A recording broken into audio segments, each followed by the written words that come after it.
Council act 1857 की जो mutiny हुई थी, जिसे हम प्रथम स्वतंत्रता संघर्ष भी कहते हैं, उसके बाद में हमें ये पता है, हमने यहाँ तक पढ़ लिया कि क्राउन का रूल इंडिया में आ गया।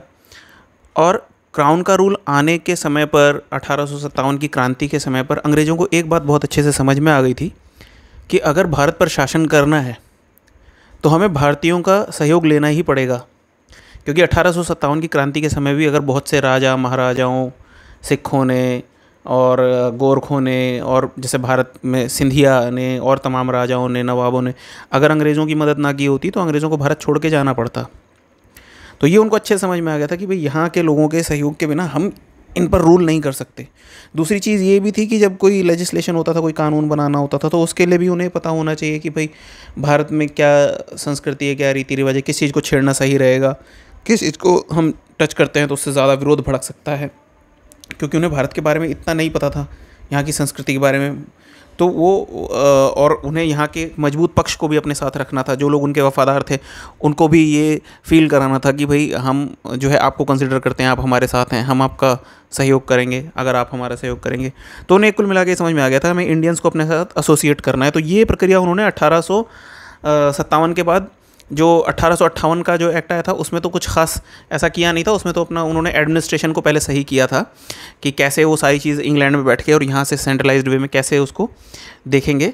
फिर उसके बाद में उन्होंने प्रक्रिया शुरू की कि इंडियंस को अपने साथ एसोसिएट करके जो काउंसिल एक्ट बनाए, कि जो उनकी लेजिस्लेटिव काउंसिल थी खास तौर से, तो उसमें कैसे इंडियंस को रिप्रेजेंटेशन देकर एक तो उन्हें तुष्ट भी करना है मौजूद पक्ष को, यहाँ के राजा महाराजाओं को, ज़मींदारों को अपना विधानसभाओं में जगह दे करके उन्हें ये भी दिखाना है कि भाई हम आपका सम्मान करते हैं।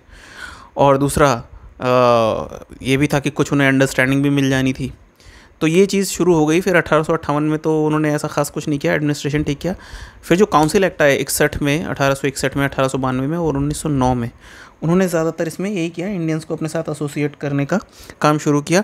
इसमें सबसे पहला था 1861 का जो काउंसिल एक्ट आया था, तो उसके बारे में अब हम ये पढ़ेंगे। इस एक्ट की क्या ख़ास बातें हैं कि 1861 का जो काउंसिल एक्ट आया, इसमें रिप्रेजेंटेटिव इंस्टीट्यूशंस की बिगिनिंग हुई। इंडियंस को एसोसिएट किया गया लॉ मेकिंग प्रोसेस के साथ में, यानी वायसराय की जो आपको पता है लेजिस्लेटिव काउंसिल होती थी, वही लॉ मेकिंग का प्रोसेस करने लगी थी। तो उसमें इंडियंस को एसोसिएट किया गया। और लेकिन इंडियंस को जो स्टेटस दिया गया था वो नॉन ऑफिशियल मेंबर्स का दिया गया था। तो इस एक्ट में ये कर दिया गया कि वायसराय को नॉमिनेट करने हैं 3 नॉन ऑफिशियल मेंबर्स, मतलब 3 का नहीं था ऐसा, उन्होंने मतलब वायसराय को ये कर दिया गया था कि he can nominate some Indians in his expanded council as non official members. तो 1862 में 3 इंडियंस को नॉमिनेट किया गया। उसमें जैसा कि आपको पता ही है, क्योंकि राजा महाराजाओं ने इनका सहयोग किया था 1857 में, तो किसको जगह मिलनी थी? राजा महाराजाओं को ही मिलनी थी, या कुछ ज़्यादा वेल एजुकेटेड वेल नोन लोगों को।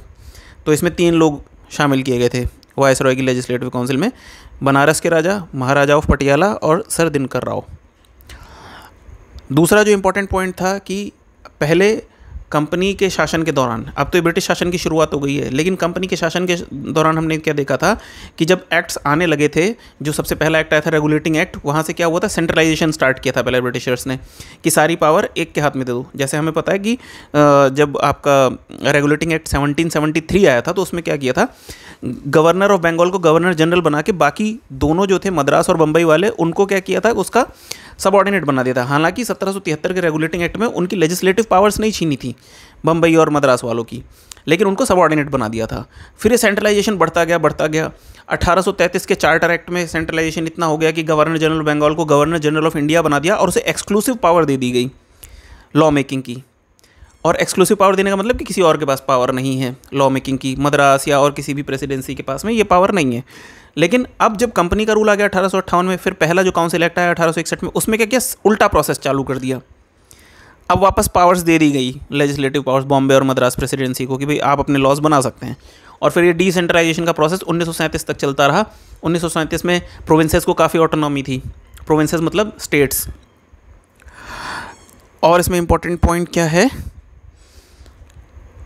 अब 3 नई लेजिस्लेटिव काउंसिल्स के लिए भी इसमें प्रोविज़न था, बंगाल, नॉर्थ वेस्ट प्रोविंसेस और पंजाब।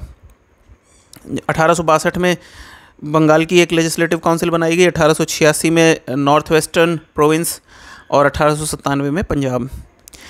इसमें सबसे इम्पॉर्टेंट जो पॉइंट है, मैं सबसे इम्पॉर्टेंट इसलिए कह रहा हूँ क्योंकि आज भी वो चीज़ जो है हमारे संविधान में है,